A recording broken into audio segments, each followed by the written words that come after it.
A discussão sobre sistemas de governo é tão antiga quanto a própria civilização. Desde as cidades-estado da Grécia Antiga até as modernas nações democráticas, a humanidade tem experimentado diferentes formas de governança. Duas dessas formas, a democracia e a república, são frequentemente confundidas ou usadas como sinônimos.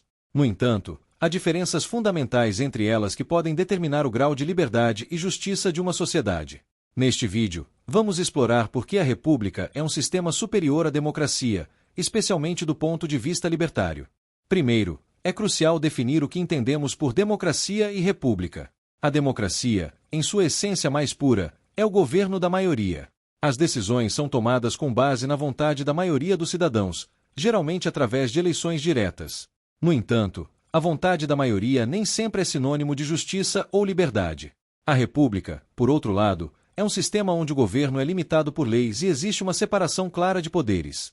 Numa república, as decisões não são tomadas apenas pela maioria, mas sim dentro de um framework constitucional que protege os direitos individuais contra os abusos, inclusive da própria maioria. Um dos principais problemas da democracia pura é a chamada tirania da maioria. Quando as decisões são tomadas apenas com base na vontade da maioria, há um risco significativo de que os direitos das minorias sejam negligenciados ou mesmo violados.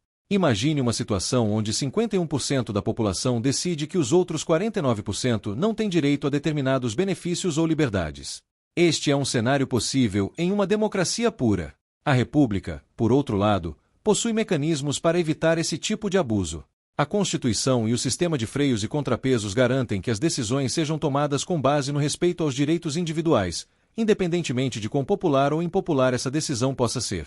Para ilustrar essa diferença, vamos usar uma analogia simples: um condomínio.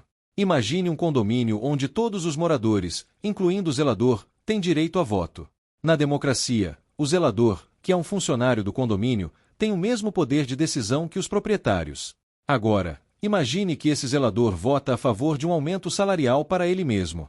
Isso não faz sentido, mas é exatamente isso que acontece em muitos sistemas democráticos, onde funcionários públicos, que vivem às custas dos pagadores de impostos, têm direitos políticos e podem influenciar decisões que impactam diretamente seus salários e benefícios. Em uma república, somente os proprietários, ou seja, aqueles que têm um verdadeiro interesse na gestão do condomínio, podem votar. Eles são os responsáveis por decidir se o zelador deve ou não receber um aumento, com base no desempenho e na necessidade real, não em interesses próprios. A história nos oferece inúmeros exemplos de regimes democráticos que falharam em proteger os direitos individuais. A antiga Atenas, frequentemente celebrada como o berço da democracia, acabou sucumbindo à tirania da maioria, levando a decisões desastrosas que contribuíram para sua queda. Em contrapartida, os Estados Unidos foram fundados como uma república precisamente para evitar os perigos da democracia direta. Os pais fundadores, influenciados pelas ideias iluministas, criaram um sistema onde a Constituição e a separação de poderes garantem que a liberdade individual seja protegida contra a tirania da maioria. Outro exemplo é Roma, que prosperou enquanto foi uma república, mas entrou em decadência quando se tornou um império e abandonou esses princípios.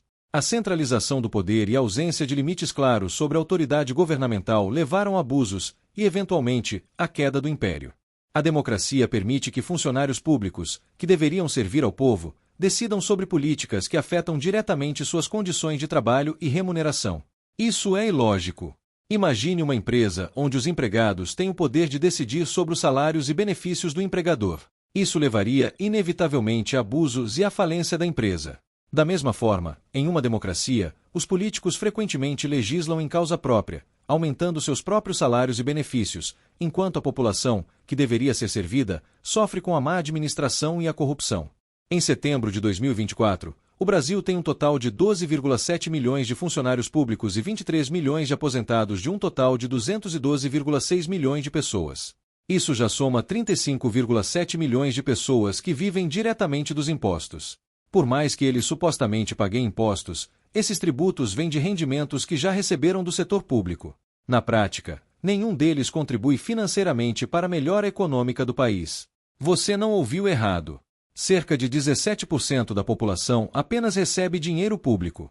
Essas pessoas têm direitos e deveres civis, como o voto. Imagine o peso disso na decisão de um presidente. Isso porque ainda não está nessa conta qualquer pessoa que também receba algum outro benefício do governo. Na prática, Apenas uma pequena parcela da população gera renda ativamente e de fato participa do crescimento econômico do país. Não seriam esses os moradores do condomínio? Não seriam todos os demais que vivem às custas dos pagadores de impostos uma espécie de zelador? A República oferece uma solução mais equilibrada e justa. Na República, as leis são feitas com base em princípios e valores que protegem os direitos individuais, independentemente da vontade momentânea da maioria. A separação de poderes garante que nenhuma entidade tenha controle absoluto, e os mecanismos constitucionais impedem que os direitos das minorias sejam violados. Além disso, a República promove a responsabilidade. Os governantes são eleitos para servir ao público dentro dos limites estabelecidos pela Constituição. Eles não podem simplesmente mudar as regras conforme suas conveniências. Isso cria um ambiente mais estável e previsível, onde as liberdades individuais são respeitadas e protegidas. Em resumo, a República é superior à democracia porque oferece uma estrutura que protege os direitos individuais e promove uma governança mais estável e justa.